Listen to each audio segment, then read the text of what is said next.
Program oli ne the good teacher Grand Abbot da West Zulu eta alali Grand Lector Sabalita J munzikiriza y'obuwangwa n'ennono ate nga ndi musomesa ku ddaala eryokubiri ku kakiiko akatwala ensonga za enzikiriza y'obuwangwa obwa Africa. So kati osomesebwa n'omusomesa ategera ensonga ezikwata ku Africa. Era ngo tugamba Sankofa Square kitegeeza return and get it komawo okichime okifune wa wekyabulira so kitegeeza ke kaseera tubeerenga tutuula ate nate tuddemu okubanga tuwuliriza olugero lwaffe olwa Africa kubanga mu lugero lwaffe mwe tulina okunoonya obuzito bwaffe mwe tulina okunoonya bye tunoonya. We must search from within what we are looking for. Tete tusobola kumanya wawe tuli na wawe tugenda nga tetusose kumanya wawe twava na kumanya biche byatutukako okututuusa mu mbeera eno gye tulimu na kiche kyatuuka okuba Afrika betuwulira ab'amaanyi. Kati ab'amaanyi bakolanga biki ekitegeeza tuba tulina okutakanjula tuddeyo tunoonye ebyo bye bakolanga ebyenjawulo tubiwulireko kati we tubiwulirako tuba tuwulira lugero lwaffe our story tuba tetuwulira his story gwe babasomesa eyo you're studying the John speak stuff and all that nonsense of mental pollution but here tuli mu kusoma ku byafaayo by'abaddugavu abo ab'amaanyi abakola eby'amaanyi ebitubanjibwa naffe okukola ku mugigi guno gwe tuliko kuba kati twerina obuddu tubumanye engeri gye babututaddemu katusobola n'okwesomesa ne tuvaayo. There was a time when we were not even accepted to teach our crafts to fellow members, but now this time we have us the information tugirina kachiri eriffe kujikkiriza kugibeera na kugidigestinga kutandika kutuula mu katibaako because if we have the blueprint of how it was done by our ancestors and if we could notice how they conquered us and then we look into the blueprint of what they had, we can upgrade onto that one. It might be like a prototype but now we have to upgrade it, civilize it more.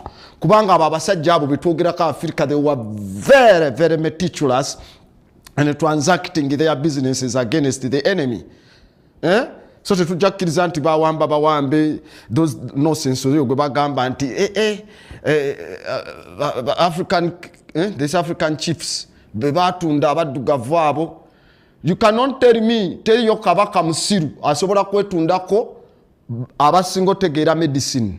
That's pharmacology department ya herbal department bagende mu buddu yejjeko ba engineer yejjeko ba architect yejjeko betwita ba grand craftsmen abategeera obuwangwa n'ennono n'obuwangiro bwabyo n'amaanyi ag'enjawulo nti aveeyo yejjeko abasawo ayejjeko ba orthopedians abategeera orthopedics abayunzi ate nova kuwana abayunzi bana abammwe abaleeta okugulu tukutunuulire because even the template is in the Rendis Papyrus nti tukutunuulire nene bali abayunzi betumanyi nti omenyesa okugulu oli luddawa nti oli kireka naye akuyunga ali luddawa ali bukomero saawa zonna mwenda abeera akuyunga kateri bluetooth esinga eyo oli ali kaseese yakuyunga musawe w'ekinansi alina kyakwatako n'ayunga ekiri nakyo ono nekya ate gwe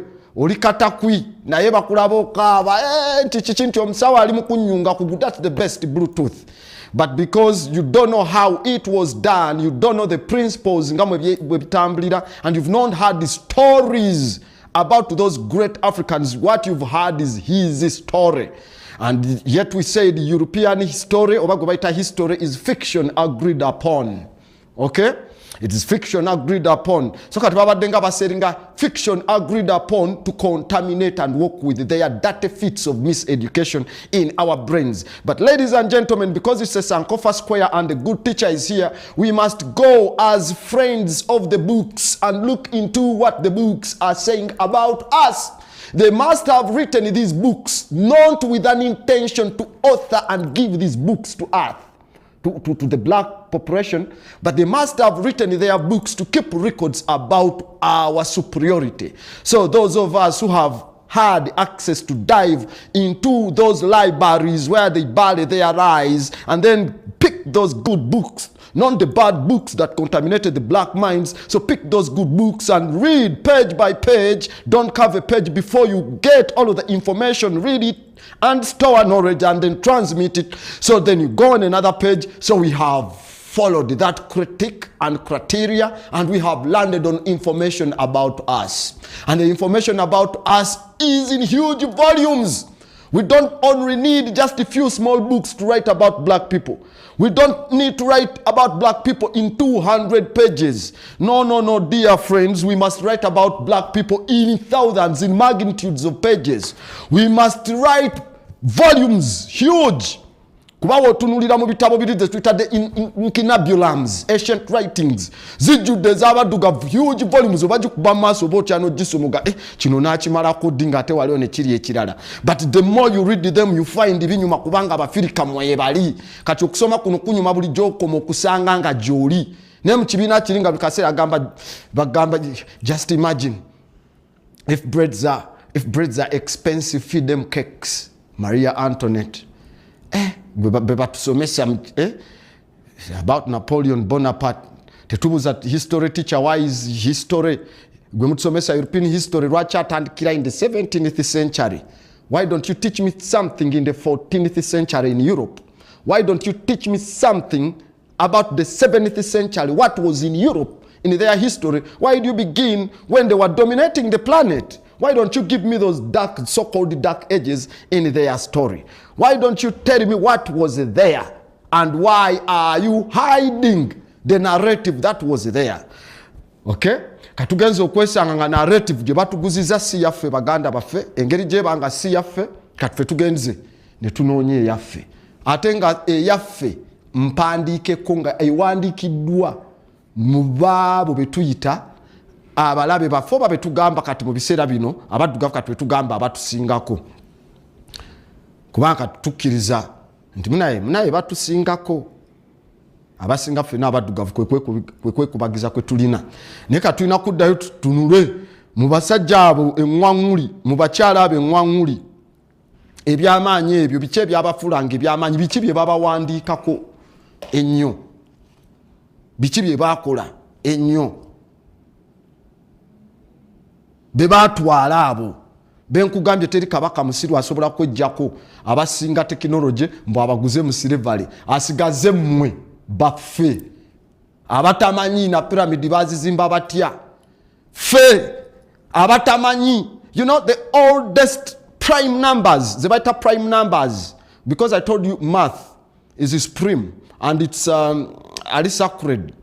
Ekibala ekisinga okubala de lunar and astrology n'okubala ze twita tallies and primes and making tables, okay, ezibala mu mbala ennungi ennyo ekubyamu. Do you have a multiplication table?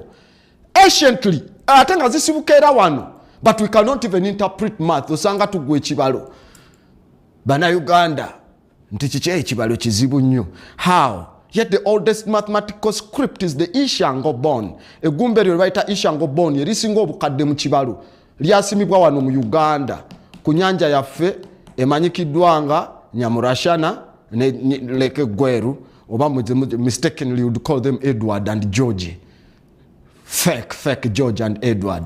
Edward has not even a drop of urine in that lake. Enyanja yaffe yabaddugavu, so discard those European conflicting idiotic names, if I may say.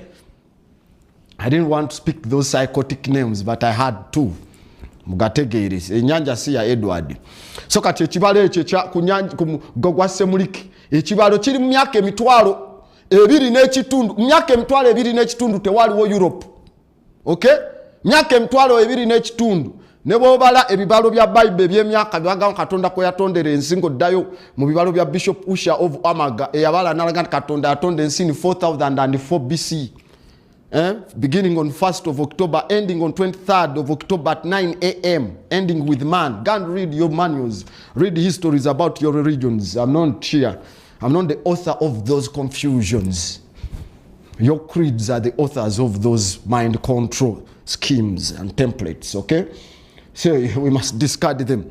So, nebobala emyaka 14 church ko yakuliranga emanyi Katonda yatonda ensi mu mwaka gw'10 BCE ate ekibalo ekiri wano ku nyanja ye Uganda ku mugga gwa Semuliki ekimanyikidwa nga Ishango Boni ekiddayo emyaka emitwalo 2 n'ekitundu kiriko what is called computation arithmetic era numbers no baz priming no kubala ko codinga computer nako kulioko naye abe Uganda ne software tetumanyi muzimba so kati abakola oyo technology nezo Ishango Boni bali bawano so kati eri kabaka yabejjako nti yasigaze fa abagwagwa abatamanyi na kudeciphinga kibale ekyo. Do you think that fits in the courtroom of your mind?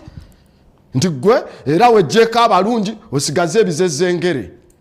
Do you think you are going to construct an empire? So they just took the best mufe forcefully because European money was not working. Sente z'abazungu zali tezikole mu Africa. Fetu singa zabu, fetu ina mainja gebe. We have the sulfurs, we have the oncthostones, we have the safaris, we have the bariums, we have the titaniums, we have all these ostrich feathers, we have the salt, the best salt.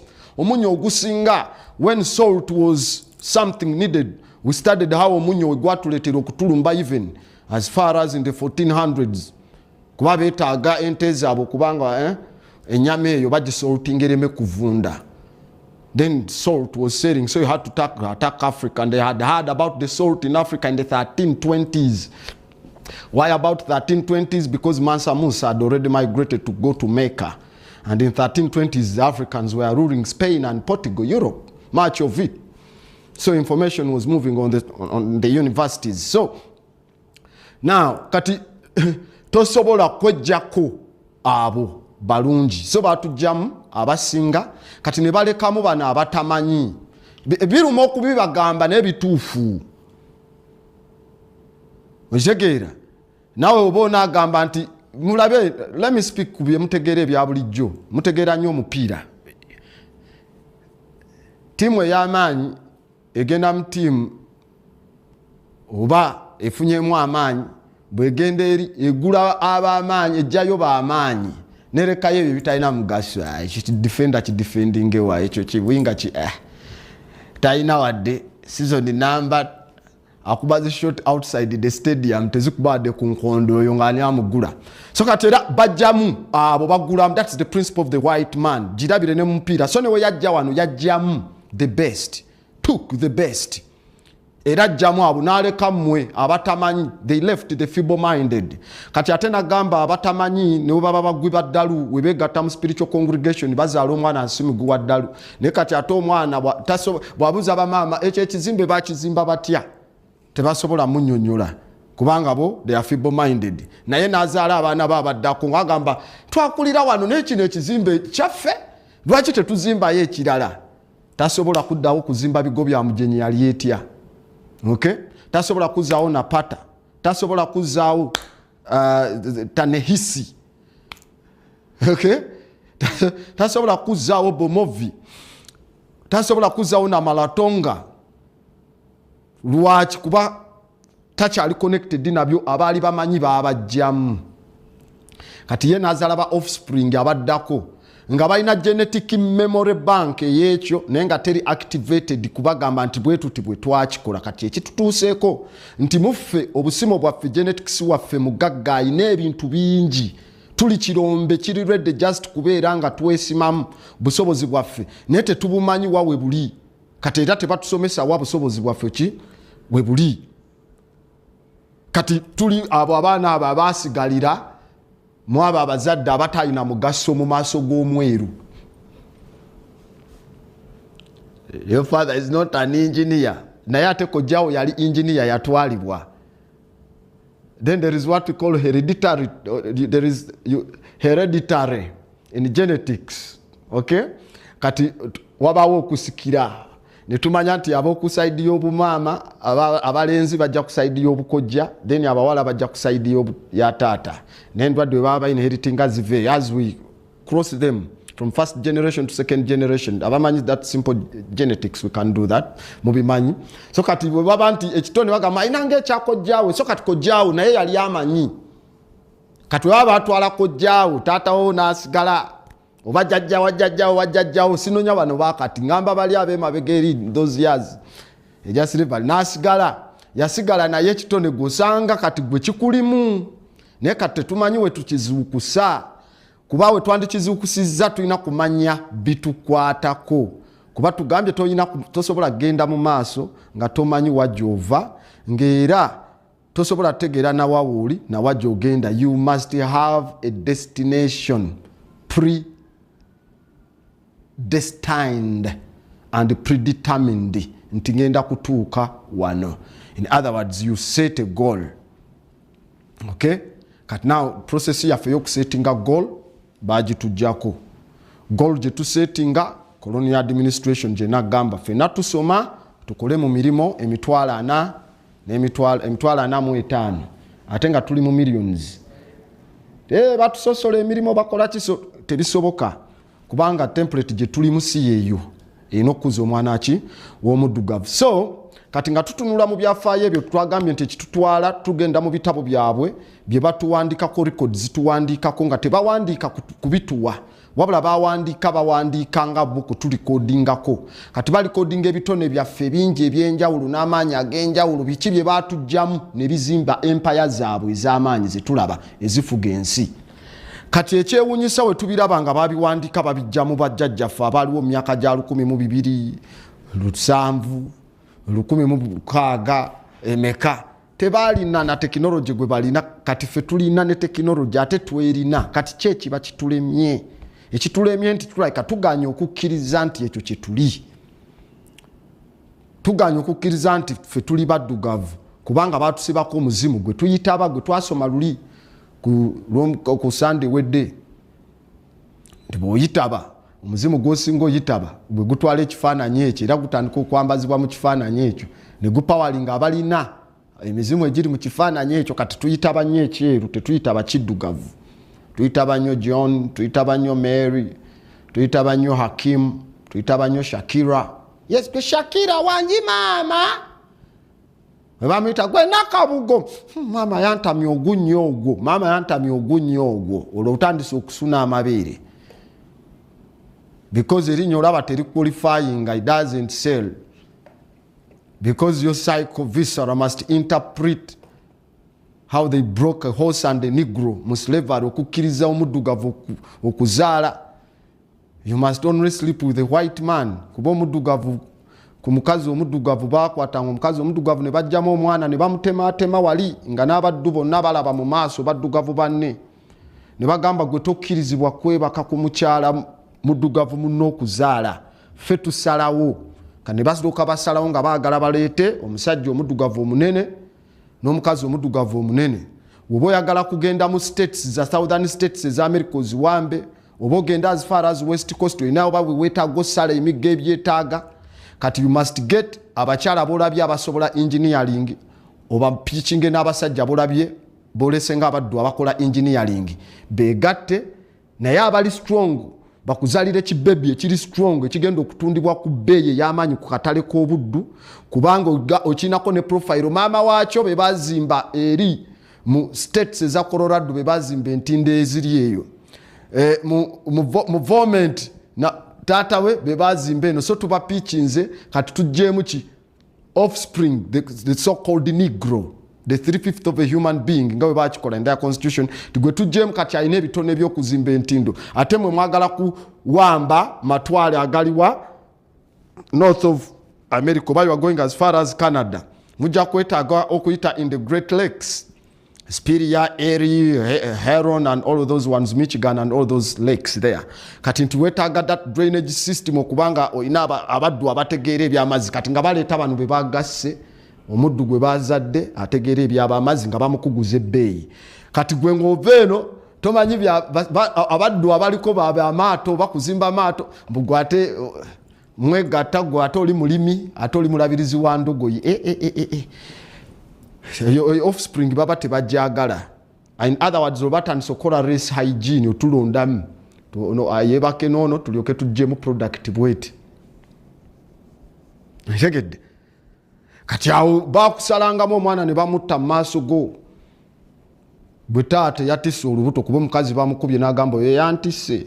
Kati omukazi bamukwata basooka mu ganga raping after ganga raping ne balyoka bajjamu fetus ne bakitematema mu maaso g'abaddu bonna mu ssamba muyimiridde few 5 white men bataano bayimiridde mu maaso g'abaddugavu ng'enkumi 2 ku ssamba limu kyova olaba geega amaalo ge muyina omuzungu omu ajja ku kakulusedi mwena ne musimba layini avudde Canada abo baliko omubiri gwa ekitiibwa kya Katonda. They broke you psychologically. These are psychological misprints and as we call them, these mischievous habits eziringa ezikomawo. So kati mu maaso gammwe only 5 muli abaddu bameka, just get these few white men, round them off and kill them off. Esamba mulieze like some of them how they did.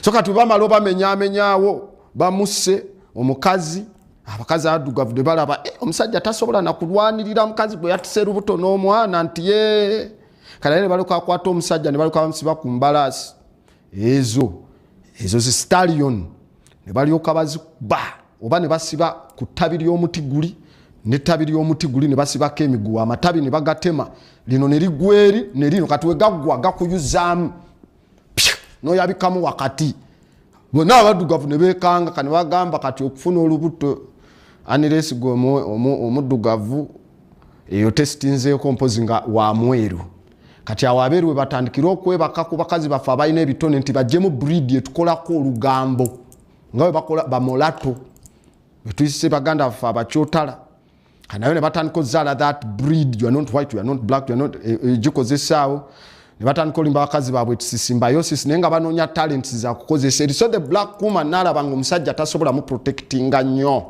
omuddugavu. It's only the white man John must protect him psychologically gwe omuddugavu. Kati kwe kutandika ne batandika okukwatanga mpale wakati bazimba batambula emiti ez'ekinigo kumulaga I can make you pregnant we with you. Kati n'abaffe betuzadde bajja babitestinga bwakula mu myaka egyo nga awulira atuuse alaba ekifaananyi ky'omuddugavu baakita mu maaso ge tayagala muyita linnya lya muddugavu tomuyita Nakabogo muyite Shakira. That's the psychology, that's how deep it penetrates. Okay? But ladies and gentlemen, newe tunagezaako okwebuzaabuza ffe baddugavu era tetujja fuuka kirala kyekino ekyekitiibwa kye tuli. Nze mbagamba newe nandibadde wakukomawo emyaka obuwumbi nga buli myaka nkomawo nti yafuula dda n'agenda naye kati akomyewo nandi era zaaliddwa nga ndi muddugavu ate nandyagadde nkomewo nga ate ndi muddugavu nnyo negomba nnyo ka black adinka munsaaliza nnyo singa ninaako nandikomyewo nga ate njagala nkomewo nga ndinaako aka black ennyo akakafa kakakwafa ennyo kamera nini ako. I would admire to return too more black than some of you idiots who want to return when you are white. Singa nfa ne bangamba nzukire nandikomyewo nfaanana ate nandikomyewo ndi mweru nga mu Germany nandikomyewo ndi mweru nga nyo. So you wish to be that, but let me tell you, you are pretending. And let me give you this statement. You see, the roots do remember even if the trees may pretend not to. Emirandira jijjukira emiti ne weginagezaako okwebuzaabuza. Yeah, the roots do remember even if the trees may pretend not to. And I'm going to tell you this very straight.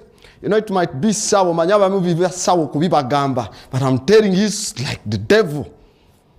Telling you straight, openly. Oyo yestani atulimu, owo tutakiriza nti yeffe tuli baddugavu. Tulina kuba kiffe. Eriyo gwe tuyita sitaani oyo atulimu atugaana okwefuula atufuula atuleetera okugaana okuba kye tuli.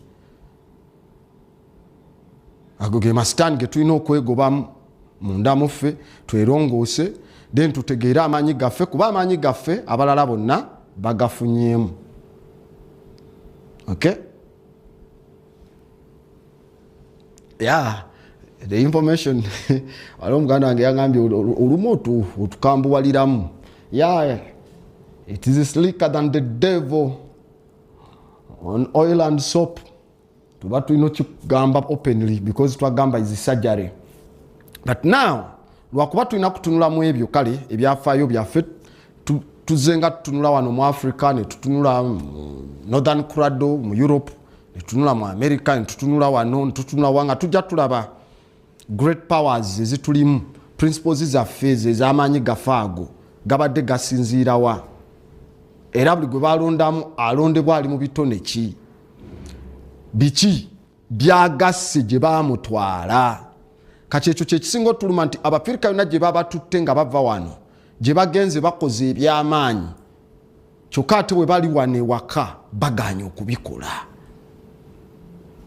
kuba bwe batuuka eri wabaawo amugamba ekikubeeza wano busobozi bwo obwekyo ekikulimu ekyamaanyi kyekyakuleeseza wano naye wano tuli very comfortable buli kimu kyonna weekiri in abundance love abundance kyovola wano tufuna ne president w'eggwanga General Wabulwa n'avaayo n'atulangira n'atugamba here any idiot can survive naye mu Europe to survivinga kuba wano okyala abantu nosaba balya nobaga nange enjala ennuma bampeeyako okulya eno aba nayo omugenyi mumuteereko sina ngeri gye nzira waffe Masaka obudde bwazibye mumuweewo okwebaka ajakkeera enkya ebyo that one tulina kati ndoza de comfortability naye kati katutunuleyo oba tukyali comfortable n'embeera eno we can stay comfortable abatali comfortable muwulirize ebyafaayo byammwe abalala bye babazimbyemu ebyamaanyi ku Sunday wedde wano twali tusoma nagamba omukulu gwe nali nsinkanye agamba tebatutegeeza ye yali agambye story ekigoli okwo tugambe eyo gye watusomesa eya Nalulo eyeyabyamu wakati nga bakasa akasaale kaliko tracking kasi spell nga kamugoba buli wamu n'abeera ng'akola ki yeyabyamu wakati ne kayitawo ne yeegatta olutalo ne lubeera nga luyimirira eyaleeta abasajja abategeera amayinja ag'amaanyi ennyo n'omugaso galimu amayinja agalimu magnet nti oli wanaatema ku ngabo temala vaako mangu nnyo ekitala kibanga ekikwatirako n'omufumita nenkugamba bye baabikola in the 1500s in 1554 nga tebanawandika gye twagamba amateeka agamagineti ze bayita Maxwell equation nga tezinawandiikibwa eza 1864 so asajja bano ne tutunulira oyo abaakubya akasaale n'akateeka k'ekigoberera nti ate yali alinze kulinda ddoboozi lya kabaka ayogere mu lutalo mwe bwe bawulira nti eddoboozi lye lifulumye nti lyeryo akasaale naye n'akakoza leku mwe baali baggalidde eddoboozi lye mu kusooka mwe baliterese ne nkugamba kati gundi alina recording mutugire tuwulize kafeero yali ayimba atya aba nayo omuzungu w'amaanyi olaba atereka oluyimba ne tuluwulira kati awo mbanze nkugamba akasooke tudde tusome story bali abaatereka eddoboozi ate nga liri you must study kuba twabikolako dda we must advance them era ogenda okutunulayo mu recordings nekyendala ogenda otunula discmans nekyokuteeka KLP players black people bebaliyo emabega behind technology naye gwe you just give credit lwakuba omuzimu gwo guyitibwa kyeru osanga muliyo mwasamirira n'okwasamira omuzungu yakola amatooke kati gwayasama nti omuzungu yakola amatooke newe tukuwa ministry kwasaganya trade tosobola kufuna magezi gagambe ennyonyi zetuleeta mu Uganda katuzireete nga zigenda kutwala amatoke gaffe mu Europe kubanga gawoma nnyo singa bino ebitooke bive Philippines ebiri fake bye batunda mu Europe neera baye ennyonyi baleete tukendeze ba parliament sente ze tuspending ogende bweru lamaalo gamwe kulinnya genda bweru si kutwala products zaffe matoke gaffe bweru agandi badde gayingize sente wano kuba tulina volcanic soils lwakuba yasaamiridde okulanga ogamba n'omuzimu gwo omuzungu yakola amatooke kati era olowooza nti nayo gye gali tulina kwegambako munansonyiwe muba mulowooza njogera bubi naye nze ebyo mbyegamba biba bikunyiza switch off your TV gende walala genda owulirize enjiri owulirize emirambo gy'Abayisirayiri ne bakabona baabwe Abayisirayiri bakusomere baali bave Capernaum all their fake stuff there but here tuli mu by'Abafirika strictly Africa okay strictly Africa so mu maanyi ago gennyini ge tuli mu kutunulamu ag'Abafirika tulabye okubya akasaale kagenda kagoba ate nga kagoberedde eddoboozi now that is recording okugoba nenkugamba mu magye balina kye bayita fire and forget mu lulimi lwe twandise olwa miso language wetugenda mu kye bayita weapons factory literature atulaga nti waliwo ebyokulwanisa bye bakuba nekitrackinga kino ekigenda nkigoba nekino wetanga kilokinze infrared erokinze ku hit signature twayogera n'ebirokinga ku kyetuyita eddoboozi ery'omu mazzi naye si mu bbanga kuba nagamba ery'omu mazzi lyanguwa ku by'amagye balokinga by sonar. They use sonar, ezo zitopidos kyezo zonna sonar ziwuliriza akakagira mu mazzi ne ziryoka zigenda nga zitapinga sound eyo. Naye mu bbanga sound eba nzibu kubanga nti ekikompola ennyonyi weeba edduka eri faster than its sound. Kati miso weeba egoba sound ennyonyi ate ngeri ku speed ndala etuuka ku outburst yayo bakweyina okukola impact ng'etuuse ku ddoboozi ate olituukako nga ennyonyi ate eri mu maaso so kiba kizibu mu bbanga but ate omufirika ye yakikola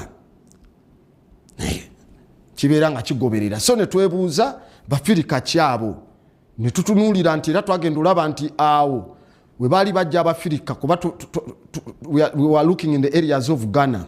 Era we baali bajja nga bakima abafirika era be bajjawo in Gold Coast ne be batwala ki zi lineages zetuddamu ne tulaba families ezo zetuddamu ne tulaba Otis Boykin abazimba missile sensors za United States of America. Sensors ezo ne process ziri mu missile zemuyita mizairo kanzogere mu Luganda lwaffe mizairo. Kati mizairo ezo processors zazo zitwala okuba ku target okuba wali wenyini family ezo zo nogenora my origin yange eddayo my ancestors kuva mu Ghana why ate je twawulira luno lugero lw'abaana abakasuka bino ebitracking ate nawe gozimba miso the white man yajjanga atutwala amanyi kyatwala ate n'akikozesaamu ekyomugaso.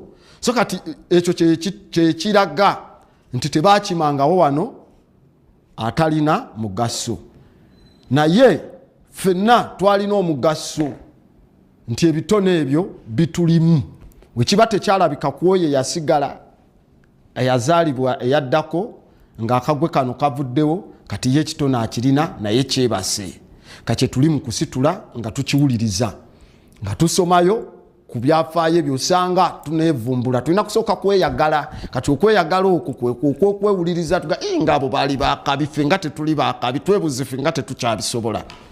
Okay, so that one we saw that was Ghana.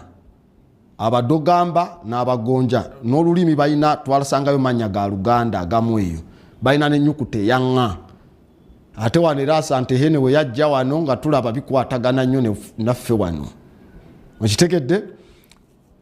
So we are tracking a great African people.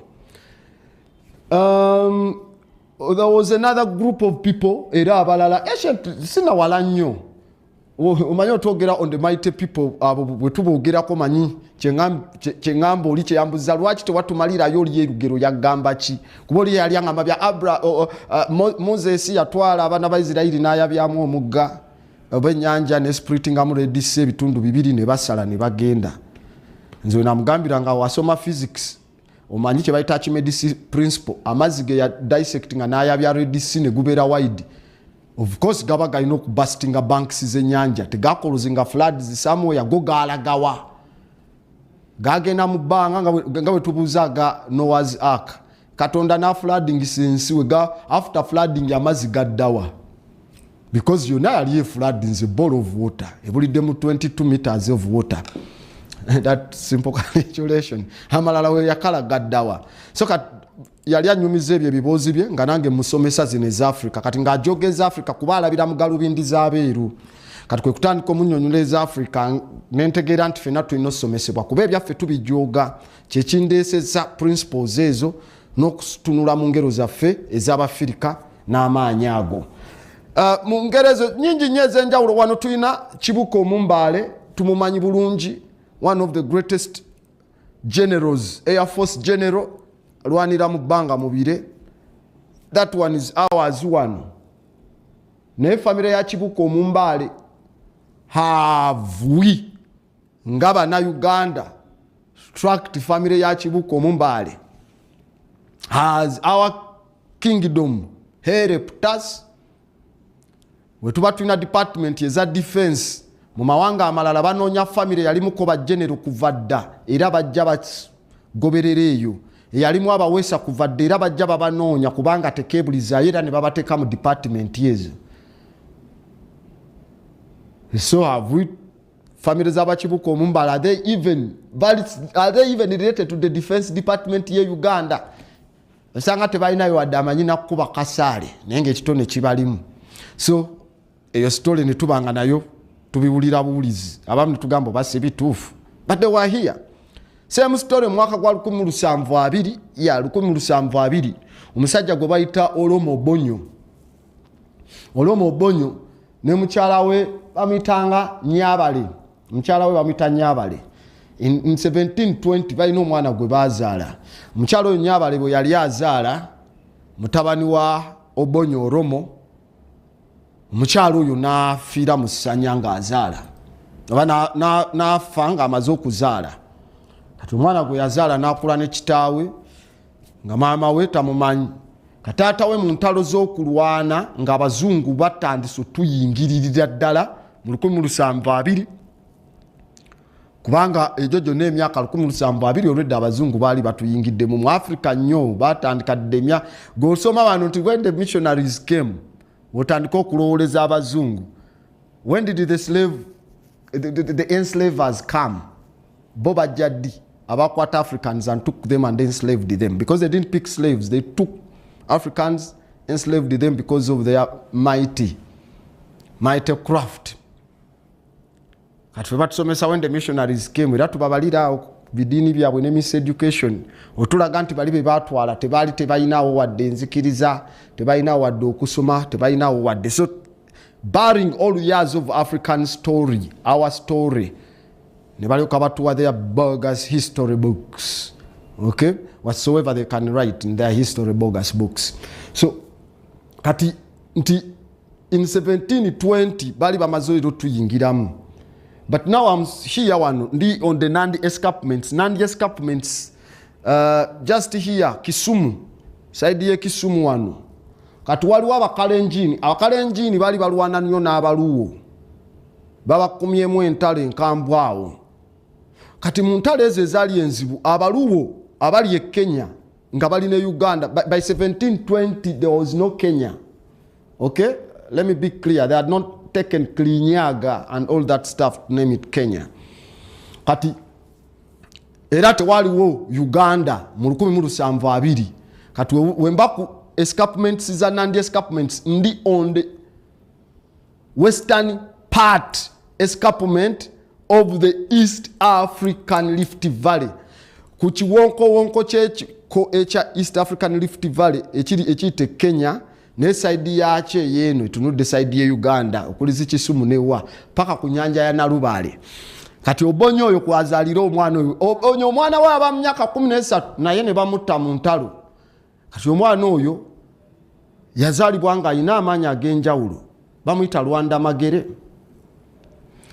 Magere mu ntalo ze balwananga abaluwo bawangulanga nnyo kubanga yalina amanya ag'enjawulo, nga bwajja ku battlefield obusaale tebumukwata ng'obulala abudiflectinga akuba ne buvaako n'amafumu gavaako buviini. Other words, tutunula kye bayita bulletproof.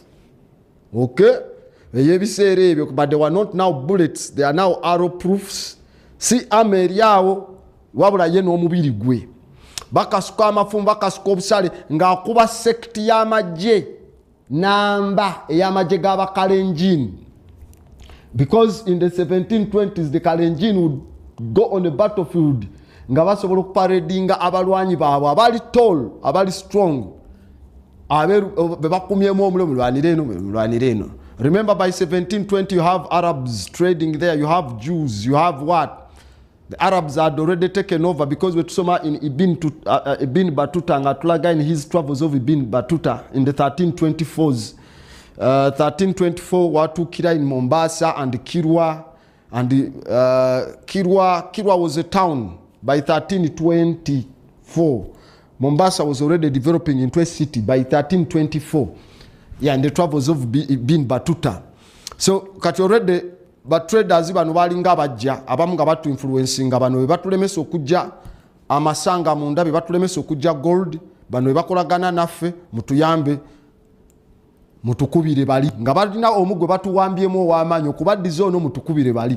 So now mu ntalo ezo abaluwo nga tebagambikako nga Lwanda Magere akuba sekiti y'amagye omulundi gumu abaluwo bateekanga amagye emitwalo 27 basobola gaparedinga once ku battlefield omulundi gumu ego manya abantu emitwalo 27 nga bazze lwana omulundi gumu ati bajjanga ne bakola ne sound zokka ne bakona wansi ne bawugana omulwanyi waabwe omu yekka n'avaayo n'agenda n'akuba bali bonna ng'abalala tebalwanye kati asajja abo abanandi ne batunulamu abakalenjini ne batuula n'abanandi ne bagamba omanyi kye tujja okukola okuwangula abaluwo bano omulwanyi waabwe oyo katubeeko kye tumukolera ne bamufunira omukazi gwe bayita Mariani naawe olw'amanya g'ekyeru gatandise okujja conquering black people era they used the woman called Mariani ne bamugamba tugenda kumuwa omukazi awase ne bamuwasisa omukyala ne bamuwasiriza naye ng'ava mu kabira y'abali be babadde nga balwana nabo mu ntalo bagamba nti okujjawo entalo kati wase waffe genero wa mwoyo katumuwa omukazi bamuwa omukazi naye ng'omukazi agenze kubega omusajja ono alwana atya ng'entalo zibaawo ng'omusajja era alwana awangula naye ng'omukazi tategeera nga musajja ono awangula atya ewaffe gyenva paka omusajja we yalwala genero Lwanda Magere amaze okulwala bw'alwala ayenga eddagala kati ayagala okuba nga balimuwa kati agamba mukazi we okumuwa eddagala amugamba kwata akambe sala ekisiikirize kyange kino cut my shadow bw'okisala eddagala oliyiwe mu kisiikirize kyange ekyo ngenda kuba mpona omukazi n'akwata akambe wasala bwati mu kisiikirize kye agenda okulaba ng'ekisiikirize kivaamu omusaayi n'atya nnyo n'ateekako eddagala we wava omusaayi ate omusajja we n'awona we are in 1720s wano ku nyanja y'e Nalubaale Lwanda Magere nga lwanira mu bbanga nga Kibuuka Omumbaale the same man Kibuuka Omumbaale Nalubaale ate n'oli naye ava ku nyanja ya Nalubaale we are in the areas of Kisumu kati awo battles we zaali mu district bagita Nyando district Nyando they changed it to Nyando in 1840 tatko chite ekifo ekyo Nyando at first they called it Nyondo kati oli Nyondo Nyando same people before colonial boundaries so walaba ekifaananyi nti ekisiikirize kivamu because ekisiikirize ekyo we bagambira nti omulambo tegulina kisiikirize because teguyimiridde it cannot have a shadow that's your self is double olutalo luddamu okuyinyiitira olulala balwana abanandi babakuba abakalenjini babakuba badduka bagenda siriyasire naye ng'omukazi ekiro ekyo yali yamaze okugenda bwe yasala ekisiikirize kino n'ategeeza abafamire nti bane mu kisiikirize kye mwe muli amaanyi kati bano abakakomawo okulwana era nga yali abajja okulwana mujja mwerabidde at last ne bajjukira ekisiikirize kye olwo babakubye balitwiti nga bagenda abakalenjini omu najjukira baatugambye mu kisiikirize kye kwe kukwata effumu n'alisitula n'alikasuka erigenda ne lifumita mu kisiikirize kya Lwanda Magere Lwanda Magere ekisiikirize kye we baakifumita Lwanda Magere n'akolapusinga ku lutalo awo wennyini n'afa n'afuuka ejjinja up to now abanakenya bagendayo ku jjinja eryo abaluwo baatandika okubanga ejjinja eryo kwe bawagalira ebiso ebyali ebyamaanyi mu lutalo lwa Maumawu muzungu arudi Ulaya upate uhuru General Rasta Dedan Kimathi the great commander the anti-colonialist commander not Uhuru Kenyatta omunyolo oyo muzukulu wa Kabalega bamutabani wa Kabalega Dedan Kimathi was the real deal mu Kenya he was the real guy Dedan Kimathi bajjo okukwali ejjinja lya Lwanda Magere to get power ne bawagalirako bayoneti z'emundu ze bali bajje kubeeru n'ebijambiya okutematema abeeru era awo bali mu Maumawu be baasiba be bayitadde kipenguliya kasita bamanya wagendako ku jjinja lya Lwanda Magere n'ogendayo n'osamira n'okola ki to fight why buli yagendayo yenayo babakwata bakipenguliya ne babasibira mu kkomera eryali ery'ettabu eryobakastratinga ne babasibisa barbed wires sengenge nga bazisiba on their testicles nga bokwata tugiyita rubber string ekola tukuyita castrate ensolo ng'onagi castrate nga n'osibako akawuzi kakutule emipiira kanabo bateekanko barbed wires to cut their testicles buli yali atuuseko ku maanyi ago ag'ekiddugavu white fox because they know once we go to ourself tuba tuli batabu we are unwinnable. That's how kati mwene Uganda ne balyoka ba negotiating ati binzo kusanga ekyamaanyi kyetusanze Kenya ate Uganda is the land of the gods. In the gods ensi y'abakatonda tanajja yonna wadde Great Lakes mbwate wano busenkulumandwe basibuka we tunaagende ate nabo ne baactivating amaanyi osanga bajja kuba batabu nnyo kivula ffe independence batulimba bulimbi ne batwala Lancaster and lied us and gave us those fake papers si bye twali twetaaga bobote ne balyoka babakomyawo from Kenya mu Benz so that ffe tuleme kulwana to avoid us activating those powers osanga naffe tulinga twesomako mukulwanisa abeeru waliwo gundi yalinyisa amaanyi there are those good battles ezaaliwo in Kakumiro ezaba general Mbenye bani those ones nga bakuba abeeru we know those ones we shall reach there naye kati baali tebaaga bagamba cannot tackle kyetulabye Kenya oyingira Uganda amaanyi ago gayinza obeera activated boka tubawe bawi independence and lie them ne batuwa ebipapula signed ne babiteeka mu drawer ne babiggalira mbate they are peace treaties yet they are locked.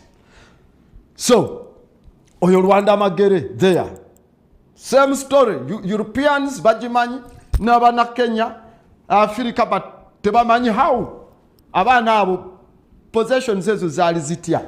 In one of the books there is a book is called which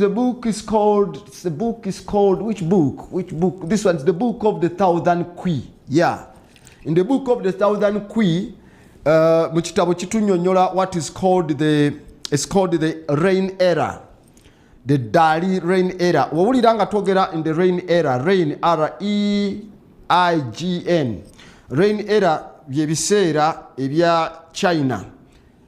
The rain era, these are the periods in China when imperial China had dynasties and regimes. So these dynasties and regimes would name themselves and count their stay according to a complete axial tilt of the planet, call it a solar year, and name it a specific name. Nebagamba nti dynasty ya Jew dynasty nefuga mwaka gumu ebiri esatu. So those epochs, or you call them a bang according to the calendar ya China, kani wagambe dynasty efuze bweti. So kati era bazitanga era, rain era. So rain era eyadali autuba mwemanyikidwa nga Tanga dynasty. Tanga dynasty itandika mu 618 nekoma mu 618 to 904. Now we are in China. Tuvude mu Rwanda magere tuvude Ghana ne let's look at Black Fox elsewhere. Kati Mutanga dynasty mu mwaka gwa Tanga dynasty atandika 618 ate Tanga dynasty etwalibwa mu byafaayo mu baskola fenna abasomi b'ebitabo as China at its supreme imperial China yedda mu kitibwa kyayo ku ntiko biseere bya Tanga dynasty. Kati era newankubadde that Tang dynasty had some intergram. There was an intergram from 697. Yeah, from 697. Naye mu mwaka gwa 766 in 766 766 ebiseera ebyo kwaliko emperor bamuyita Emperor Diyaozanga. The days of Emperor Diyaozanga yali mugagga, yali amaze okulwanisa that Inuch general ow'emputu bamuyitanga General Flowjang. Amaze omujjako yali akolera empire yali evuddeko oba dynasty gye bayitanga Yashuzanga dynasty, because after the Tang dynasty kuddako dynasty 5, there is the Shu dynasty paka ku dynasty ya Mingi esembayo, and then etuuka tugenda ku ze bayita the 10 kingdoms period. So ebyafa ebya Far East ebyo. Kati mu mwaka gwa 766 mu biseera bya Emperor Dayaozongo nga ensingagga China, abaddugavu bali mu China nga bayingiddemu n'amaanyi gaabwe ag'enjawulo. nga bakola ebitali bya njawulo byokka wabula nga basomesa.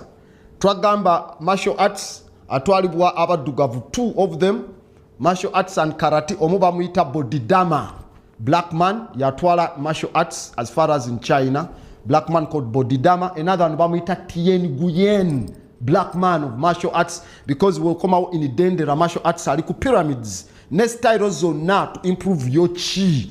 And then gamba Tai Chi. Your chi is your power to liberate your 5 principles.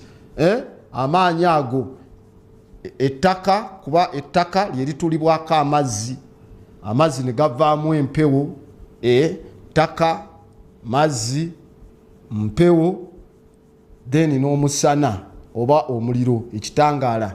Then luno lwakati lwe mwita foul finger neba ether, omwoyo gwe gutegekera kyo. Bula lwe luli wakati straight, running direct to connect your tree of knowledge, tree of life and tree of knowledge. Nervous system, okay, ekwasaganya okumanya omubiri gwo, knowing how to interpret senses zo pickings n'amagezi oga craftingamu ekibaamu, okay. Then ne tuba ne system ekwasaganya ey'obulamu eyandibadde eva ku mutima ne arteries, veins n'ebirala byonna. So those are the three emiti ebiri join, a tree of life and the tree of knowledge. The nervous system, neno system ekwasaganya the arteries and arteria yona, the cardiovascular system, all of it. Simanyi oba nkulese nnyo. Okay? So, kati, let's go back to China and study and see these black people. Mu kaseera ako, mu myaka gya 766 China abaddugavu basomesaayo bamaanyi, bataddeyo martial arts, basomesa gundi ez'ettaano zenkugambye nga bwe zitambulira ku bibatu principles ezo n'ebiki ebyo byonna ozikozesa how to improve your chi, amaanyi ago activate it, kubage gakuleetera okukozesa ettaka, amaanyi, mpewo, biki, aerodynamics, byebyo nga bwe tuzenga tubisoma abadde ajjagoberera okujjako yabadde alaba obulabi just to pass time. Kati mu kaseera ako abaddugavu nga basomesa waliwo omugagga amanyikiddwa nga Chuyi. Chuyi ono obugagga bwe bwali busufu okamala. Kati empura mu kusomooza omugagga, empura wasalawo nti gundi nkuwadde omukazi ne waba mukyala waani, empura aba asazeewo omukyala bamutwala. Kachuyi yalina mistress we nga mukyala mulungi nnyo gwalina okuba nga awasa. Kati ne wabaawo omusajja akolera empura Dayozongo ekyamaanyi ng'amukyalidde, n'amugamba omanye ekiriwo, mubazze wano bonna ne mubagagga abaliwo, omanye abagagga babaawo nga empura atudde. Biva byadda okuwulira nti independence ze President Museveni ayise, manya bano bawuhulu abagagga b'e Kampala bonna tutuule nabo, manye wa ku independence ground ekololo, aba businessmen balabe ensi, military department yetuuse wane wabyava dda bibaawo. Kati agagga babayita mujja n'abakazi bammwe, Madam and Miss Chi. Kati Chuyi ajja ne mukyala we n'omugezi wa mutegeerera, omugezi amutegeerera nga bamuyita Male. We are speaking about Male. Kati Male, we are in 766. Male, a black man, ategeerera omugagga gwe bayita Chuyi. Empura eyali amaze omukolera ebyamaanyi kubakyadde, bwamugamba alondamu mu bakyala, alonda mukyala wa Chuyi gwatwala. Gwazabye nti ono gwe ngenda owasso. Empura gwolonze twala oyo. Ofisa nga bamuwa omukazi ng'agenda. Chuyi asigadde mugagga talina mukazi, omukazi gwayagala bamututte. Kati omusajja w'omuddugavu gwe balina gwe bayita Mole oba Male, bamuyita Male Mole, avaayo amugamba naye katugenda kukola tutya boss, my brother. Ng'amugamba mwani madamu mwetaaga akomewo. Kuba Male ono yalinga yabeera mu bizinensi ze, buli wabeera mu bizinensi ze ng'abantu bajja bagula beeyongera, because yalinanga ebyafaayo bingi byasomesa, nga gye bakoma okujja owuliza ebyafaayo ng'abantu bagula ku dduuka ly'omusajja ono mwaka gwa 766 mu China, ng'ayigiriza bingi nnyo ebireeta abantu awo bizinensi yono n'egaziwa. Always omuddugavu aba afune, kati China eri mu kutwala minerals zaffe, era efunamu luli kati batwalanga magezi mu 766. Let's learn anyway. Kati omukulu oyo Male amugamba manyi omukazi tusobola omujjayo ku maanyi gennina tusobola okukola wano fe abaddugavu twamalayo. Ng'amugamba tugenda kukola tutya? Nkimanyi olina obukodyo bwonna, okola byonna, otereeza byonna, omanye ebyokumazzi, omanye ebyomu bbanga, omanye ebyomu miti, omanye ebyaki. Otegeera? So nga kitegeeza nti omukulu oyo amanyikiddwa nga Mole, he must do what? Alina okuba nga amutaasa okujjayo eyandibadde nga omukazi we. Now ladies and gentlemen, omanye ekituukawo. Mole oba Male decides amugamba bamututte wanti oli gye bamututte olubiri lw'amaanyi lulimu abasirikale abawererako ddala basobola n'okuwera emitwalo egigendera ddala mu mitwalo 4 oba emitwalo 5. Abakuuma olubiri bali mu mitwalo 5. Emitwalo 5 tugenda kujjayo tutya omukazi? Oli n'amugamba gwe tofaayo, don't bother, ngenda kubanga nyingirayo. Mukulu Male gamugamba nga bayina embwa ziwere emitwalo babanga ziwere not si mitwalo ziri ebisibo bibiri, biri ebisibo bibiri. Kati ebisibo byabwe bibiri byabangamu kubanga waliwo embwa bazikozesanga okusika products ezimu as far as eri North China eri wale eri wegatira ne Russia. In those areas ezigatanga ku Volgograd, Vladivostok and all those areas wanyogogeyo we watyo as transport medium. Kati bayibanga abamu n'ebisibo nga babala ekisibo kibamu embwa 15, kati aga ebisibo bibiri. Male wayingira mu lubiri kyasooka okukola embwa ng'azirabye nti yagolola omukono gwe. Tuli mu byafaayo bya China. Bwagolola omukono gwe n'asonga mu mbwa. Bwasonga mu mbwa zonna ne zeebaka wansi. Kati abo naffe tubamanyi tubalinayo ababbi. N'agamba omubbi yazze wano n'embwa ne zitabogola wadde. N'atwala byatwala n'agenda tezaabogodde. Aba yakoze eki? Kati oyo aba yakola omukolo gwa ddungu kirabika aba yagutereeza. Kati Male kye yakola zonna n'asooka kakkanya. Embwa amazo zikakkanya zeebase. Abakuumi bano emitwalo n'emitwalo. Male n'atunula mu kifundikwa ky'olugoye lwe yali ayambadde nti n'afuuwamu, according to the Chinese book, n'afuuwamu. Bw'afuuwamu mu kifundikwa nti n'alagiriza ebigambo eby'enjawulo. Abakuumi abaali bakuuma olubiri ne batandika okwebaka. We batandika okwebaka, Male n'asitula mukama we Chui n'amuteeka ku mugongo. N'amugamba tugenda kuyita waggulu. N'amubuusa ng'amusuula kasolya. N'amubuusa obusolya obuwera 30 mu sipiidi ey'amaanyi okayiri ennyo paka ne batuuka omukyala gye yali ewa ofisa nga n'ofisa yeebase yatutte omukyala. Omukulu n'ajjayo omukyala mangu. Bamala omujjayo omukyala n'alaba bbaawe n'agamba onkimye nti nkukimye. Nkane tugenda tutya nga kuliko fences ebisenge 10 ebiwanvu ebiri mu meters empanvu kamala. N'amugamba nazze n'omusajja wange ono byonna agenda kubimala. Omukulu Male ng'ateekera bosi we ku mugongo oba seyawe ku mugongo ne mukazi we.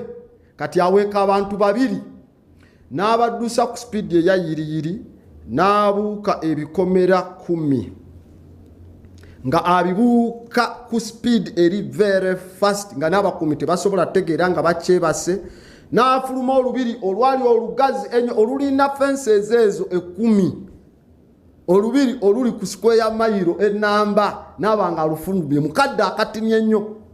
N'omukyala uwomunne ng'amumuddiza. Kati okubuuka kw'ebisenge okubuuka okwo muyita kwa Spiderman kuba Abafirika bo babikola it's real. Kati mu kitabo ekimanyikiddwa nga The Aces of Chinese Characters, Giheng avayo n'annyonnyola ku maanyi ago goyo omukulu oyo omuddugavu. N'agamba nti bw'amala okukomyawo omukazi, ofiisa mu lubiri agenda damo zukuka ngo mukazi omugole gwe bamuwadde taliiwo n'abuuza abakuumi bonna nga teri amanyi nga tewalagana lutalo nti wabaddewo okulwana wadde ekyayise kuba oli omusajja abadde abuuka ataleka traces. In other words, defying gravity. Defying gravity force buli mu kintu ekirina mass to show its expression to respond to mass. Abuuka defying gravity.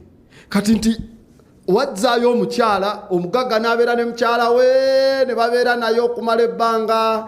Oluvannyuma lw'emyaka 2 abakuumi abaali babeera mu lubiri baba beetolola mu tawuni era emu omugagga gye yali asengukidde bagenda okuddamu okulaba omuwala nga bamulaba ne bajja bagamba ofisa omugololoza tetumulabyeko nti mumulabyeko wanti tumulabyeko mu tawuni eri endala ewala nti kinti kyuyi yamuyina tata kyuyi nti ofisa nga alopewa empura taizongo ng'agamba kyuyi nga bamukwata kyuyi we bamala omukwata nga bamugamba abitebye omukazi bamugaba walumbayo otya wa trespass nga wamugjayo otya kyuyi nga nnyonnyola omuddugavu we gwalina engeri gy'abadde akolamu ebintu nannyonnyola buli kyonna kye yali akola n'obugagga nga bwabufunye olwo batandise omubala emisolo gye otunda biki wabiyigirawa amadagala biki byonna n'awaayo omusajja we n'agamba bane omuddugavu byonna yakola ki yabikola. Empura n'agamba mugende munkwatire omuddugavu oyo mumuleete. Bagenda okwagala okukwata male otuukayo his intelligence expression ey'obutonzi yali amaze dde omutegeeza nti bakukima. Era in the book eyo emanyikiddwa nga the essay on the Chinese character ennyonnyola negamba nti we yabalaba nga bazze yalinda n'amakinga sure the Chinese bamulaba. We bamala omulaba n'akwata ensawo ye entini mu byobugagga byayina n'akwata ensawo ye entini gye yali taleka. Ndowooza wetwogera ensawo yaffe entini mukimanyi kye tutegeeza mu buwangwa n'ennono ensawo yaffe. Kamungolo omusajja mulungi kamungolo nze ndigenda n'ensawo yange kamungolo. Jjange kamungolo nze ndigenda n'ensawo yange n'alonda kamungolo yeye yokka gye yalondo lwamala ogiteeka ku mugongo n'akwatana omuggo gw'omutini ogwo gye tulaba emigo gy'ababamu eyana emigo gya kyejo n'ateeka ku mugongo. Mu kitabo kya China kinnyonnyola nti omusajja yatandika okubuuka mu bbanga and he was flying mu bbanga ku speed esinga ne eagle. Engeri gye yasitukamu n'agenda mu bbanga kati bino ebyaba Iron Man and all that stuff there. So in their books, this is in 766, the man escaped. Malena atoloka n'agenda. He disappears for a period of 10 years kusini nga talabika mu China okumala emyaka 10. After 10 years baddamu okumulaba mu kibuga ekimanyikiddwa nga Luyanga kubanga luli emperor we yali atya nga lozo omuwala oli eyabulwa mukazi we. Waliwo abalwanyi babayita abawujayi bali baloza nti abawujayi called the night errants nti bandi babe bali bamututte ate nga abo batyo balumba batemu. Kati ate bagenda okwekanya ate omuddugavu yali ayambye ono mukima. Kati banoonya omuddugavu ono gyali n'amaanyi n'abaddugavu bonna abali mu China. So in that period from 766 to the year of 800 paka mu 800 abaddugavu bonna abali mu China in that dynasty y'amaanyi ya Tang bonna bazingibwako to help China to develop different tactics ez'enjawulo. Kwa kati bategedde balinamu amaanyi amazibu. And guess what? After 10 years bagenda okumusdamu omulaba mu kibuga ekya Luyanga nga takaddiwangako nga akyayina emyaka gyegimu. Kati nga Kyuyi we bamukuba yali abagambye nti omusajja wange oyo yaŋŋamba yakamala emyaka egigendanga mu 8 nga yenkana bwatyo for almost 80 years nga yenkana bwatyo takaddiwa. Nga yenkana bwatyo takola ki? Takaddiwa. Era gye bamusanga mu kibuga ekya Luyanga yali atunda ddagala ng'akoze pharmacy enene.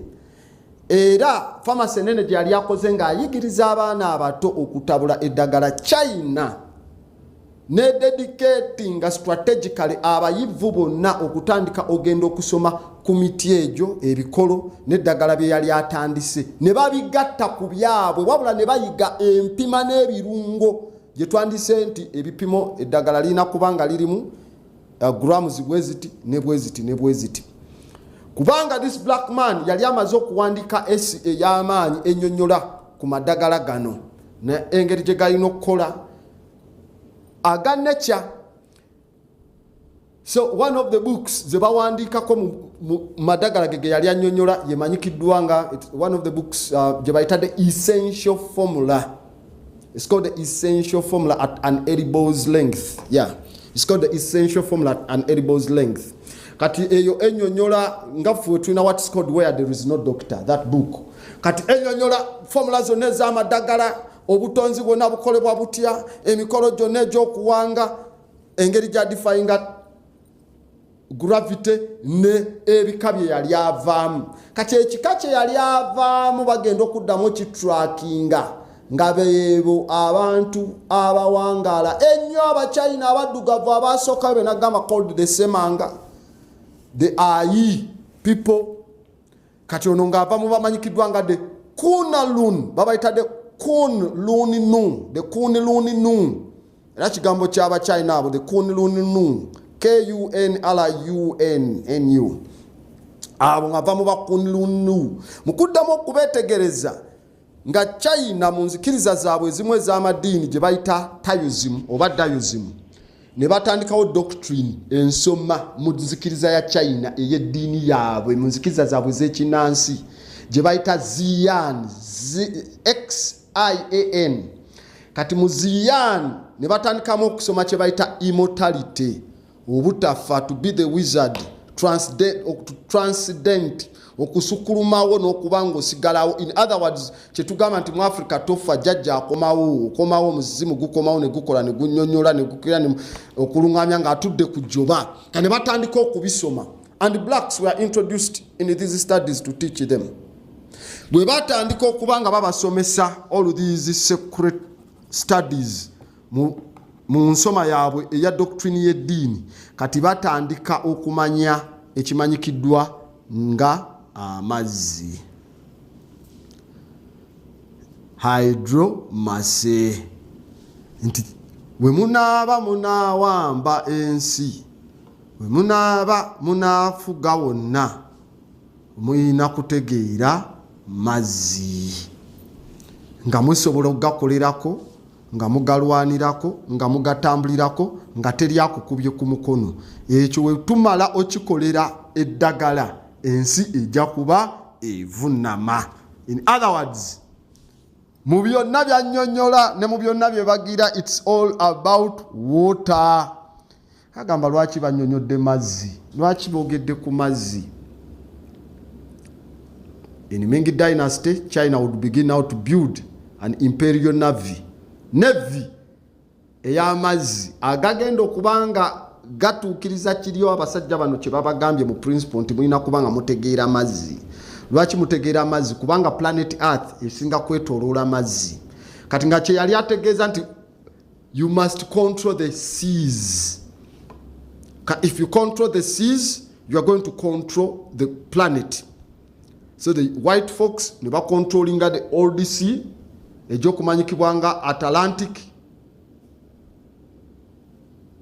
ne batwala mu slavery and they would become rich. The Chinese and the Indians to take over these seas with the trade, they would be rich. Atwala Mediterranean Sea to control the world, the Greeks would do that. So that it was all about navies and seas. Katula President Wafagamba, I need a navy. Where is my navy? It goes back to the seas. Kati awo ku seas tutandise ku nsonga zineza on the 7 principles.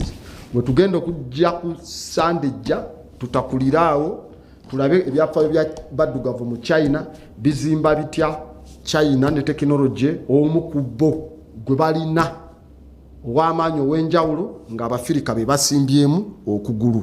So tuyimiridde mwaka gwa 766 tujja kutandikiraawo. There are many books bye tujja okuba nga tuyitamu ebirimu ebyafaayo byaffe, like one of the books ekitabo ekimanyikiddwa nga it's called a treatise on technological advance. Kiwandikibwa ku technology w'abaddugavu. It's written in China, bakiwandika mu 1621 when the fake idiots were writing the King James's version of 1611.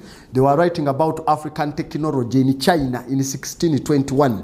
tujja kutandikirawo nga tukomyewo ku Sandejja kuba program tekoma y'Abafirika ate tunoonya Abafirika n'amaanyi gaabwe nga bwe twewuliriza nga bwe twesomako nga bwe twegendereza nga bwe twegambako for the greatest good of Africa. Ashe.